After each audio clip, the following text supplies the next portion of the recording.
Last episode, we designed Amazon's bestseller ranking. This episode, new problem. Mint.com, personal finance aggregator. You know the kind. You link in all your debit cards and credit cards, and it pulls your transactions, sorts them into categories, and pings you when you blow past your budget. Sounds like a budgeting app? But underneath it hides the one line that matters most. The Primer's plan pulls transactions from the bank through a queue. It uses SQS. SQS is at least once delivery. If the act gets lost, the same batch of transactions gets delivered all over again. And the Primer, start to finish, never says a word about it. Deduplication. For most data, a duplicate is ugly at worst. For money, a duplicate is a charge that appears out of thin air on your books. So today's star isn't some fancy algorithm. It's 4 words. Do it exactly once. First, let's do the math. 10 million users, 10 budget categories each. That's 100 million budget items. 30 million financial accounts, 50,000 sellers. 5 billion transactions a month, 2,000 writes a second coming in. 50 bytes per transaction, 250 gigabytes a month, 9 terabytes over 3 years. More writes than reads, 10 to 1. This is a system where way more goes in than ever comes out. 2,000 a second pouring in, and just one duplicate is one fake entry on the books. So let's start with the star of the show. How do you guarantee the transactions you pull in are never doubled and never dropped? The bank side of the network is flaky, and the queue is at least once, so redelivery is pretty much guaranteed to happen. Let's actually run it. 200,000 real transactions, and we let the queue redeliver 15% of them. 200,000 transactions arrive as 230,000. Nearly 30,000 of them are duplicates. The naive approach just piles on whatever the queue hands it. Naive adds up to 8.59 million. The truth is only 7.47 million. 15% overcounted out of nowhere. Over 1.1 million in phantom money. Even worse. Your denning category, the eating out one, gets shoved up to $230,000 by these duplicates, when the real number is 200,000. So the system pushes you an alert. You've gone over your dining budget this month. Over money you never actually spent. The idempotent approach adds just one thing. Dedup by fingerprint. The fingerprint is the transaction ID the bank gives you, the FITID, or account+date+amount+seller, hashed together. After dedup, 7.47 million matches the truth to the penny. The queue can redeliver as many times as it wants. It hits the books exactly once. This one-line fix, the Primer skipped it. And it's the foundation of the whole system. Once it's pulled in, next step. Sort each transaction into a budget category.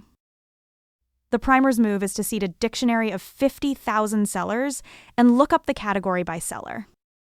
Clean names work fine, but your bank statement looks like this.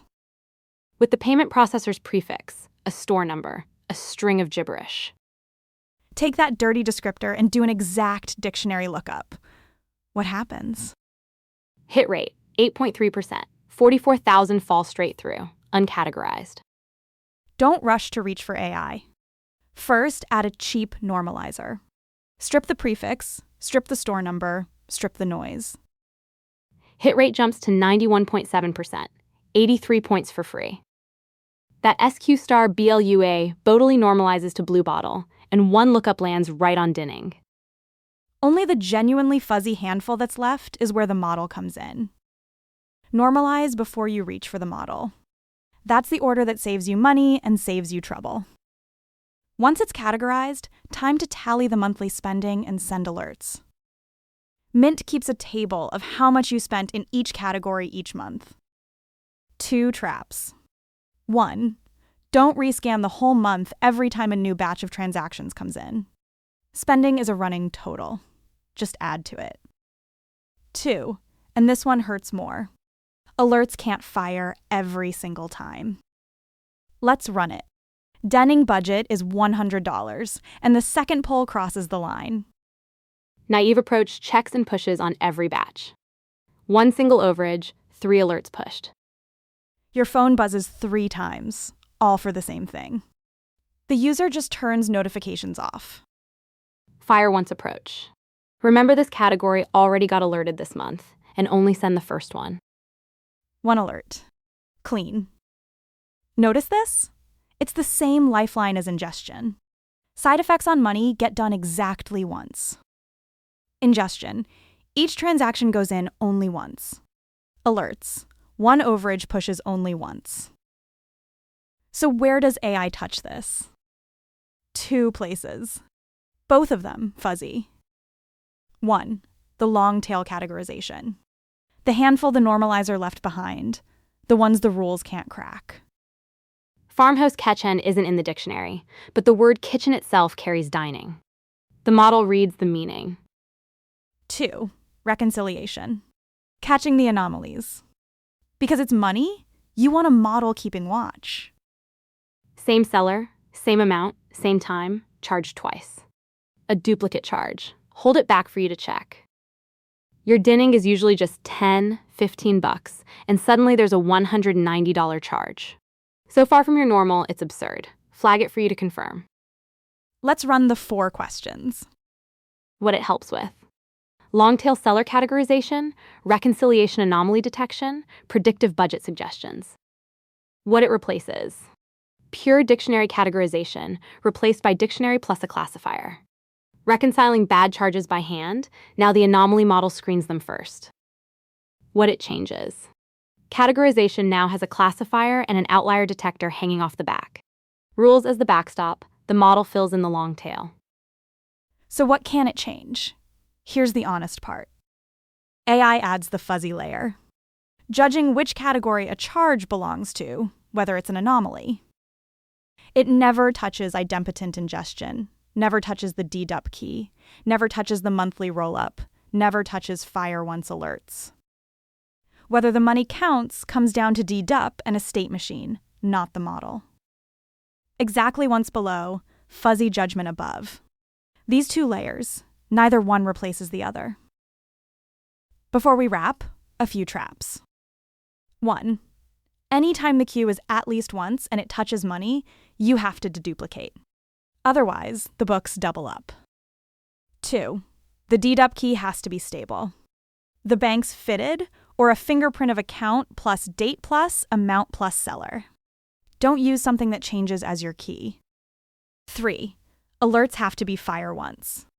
Use a state machine to remember it already fired, and don't blast one on every single pull. 4. The monthly rollup has to be incremental. Add to it. Don't rescan the whole month every time.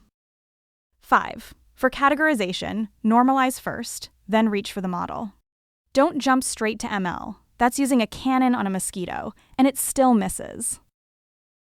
Let me weld it into one line to close. Mint equals idempotent ingestion plus categorization plus monthly rollup plus fire once alerts. Same old parts from the last few episodes. Queue, cache, map reduce, rollup. This time twisted into one theme. The money has to be right. AI bolts on long-tail categorization and anomaly detection. But the skeleton underneath that guarantees each transaction counts exactly once. That didn't move an inch. Next up is the finale of this season. The architecture that scales to millions of users. We'll string every part from this whole season into one big picture and grow it step by step. See you then.